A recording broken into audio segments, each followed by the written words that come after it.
ચાલો ચાલો ગુરુ પૂર્ણિમા રમીએ. કેમ કે ગુરુ પૂર્ણિમા એટલે ગુરુ રમીએ.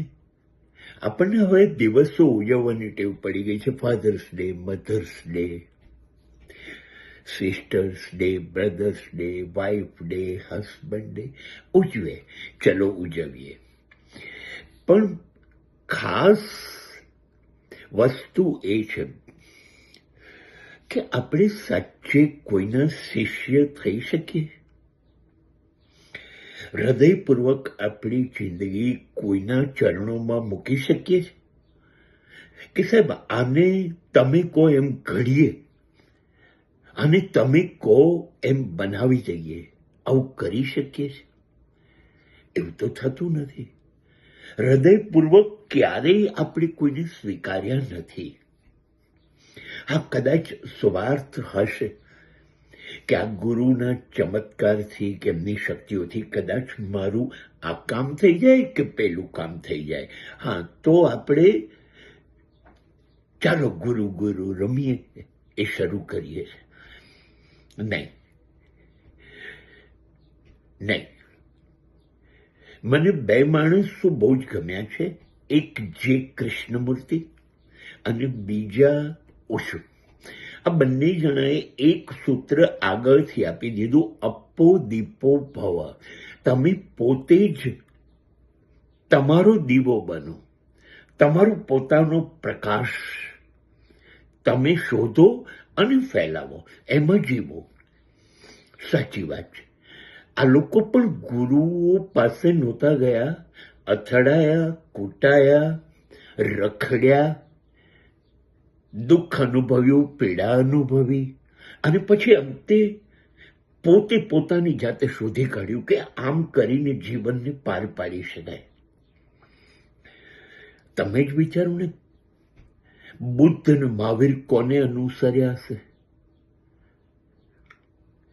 અસંખ્ય ગુરુઓ પાસે ગયા, નિષ્ફળ ગયા, અને પછી પલાંઠી વાળી આંખ બંધ કરી પોતાની અંદર ગયા અને શોધી નાખ્યું જે આજે 2-5 હજાર વર્ષે એ સત્ય બદલાયું નથી.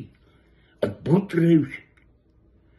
એટલે મને જ્યારે ક્યારેક મન થાય તો હું કોઈ પણ દિશામાં શ્રેષ્ઠમાં શ્રેષ્ઠ વ્યક્તિઓ એ જે કંઈ કર્યું છે ને શ્રેષ્ઠ, એ સાંભળી લઉં, વાંચી લઉં, મને ગમવા માંડે, એને સીધું જ ઉતારવા માંડું છું મારી અંદર. હા, આવું થઈ શકે. મેં સાંભળ્યું હતું કે ગાંધીજી તો અસંખ્ય ગુરુ બનાવતા, દત્તાત્રેયના પણ 64 ગુરુઓ હતા, એમાં પશુ પક્ષી પણ આવે. દત્તાત્રેય તો વફાદારી કૂતરા પાસેથી શીખવાનું કહેતા હતા. જાગતા કેવી રીતે રહેવું એ પણ કૂતરા પાસેથી શીખતા. આવી રીતે એમણે તો જ્યાં સારું દેખાયું ત્યાં 64 ગુરુઓ કયા. પણ ગાંધી તો એવું કહેતા, જીવનભર દરેક ક્ષણે જ્યાં શીખવાનું જેની પાસેથી મળે એને ગુરુ માની અને શીખ્યા કરવું. મને પણ સાચે આજે 70 વર્ષે એવું લાગે છે, ગમે ત્યારે હું કોઈનાથી પણ અંજાઈ જાઉં છું, જોઈ લઉં છું કે અદ્ભુત છે આ, અને એને સલામ કરી લઉં છું, નમસ્કાર કરી દઉં છું. પેલી ગુરુકંઠી ને એવું બધું નથી બાંધતો, પણ સીધું જ એમાંથી શ્રેષ્ઠ હોય સ્વીકારી લઉં છું. એ પછી સારેગમ જુનિયર હોય, ડાન્સ ઇન્ડિયા હોય, આઈડલ હોય, ક્યાં પણ જોવું, અને શ્રેષ્ઠતમ નાનામાં નાનું બાળક ગાતું, નાચતું, બોલતું, કંઈ પણ કરતું દેખાય તો હું તરત જ સ્વાર્થી બની જાઉં, અને એને ખબર ના પડે એવી રીતે એનામાંથી શીખવા માંડું. આ છે મારી ગુરુ પૂર્ણિમા. જ્યાંથી મળશે, જેની પાસેથી, એની પાસેથી છેલ્લા શ્વાસ સુધી શીખ્યા કરીશ.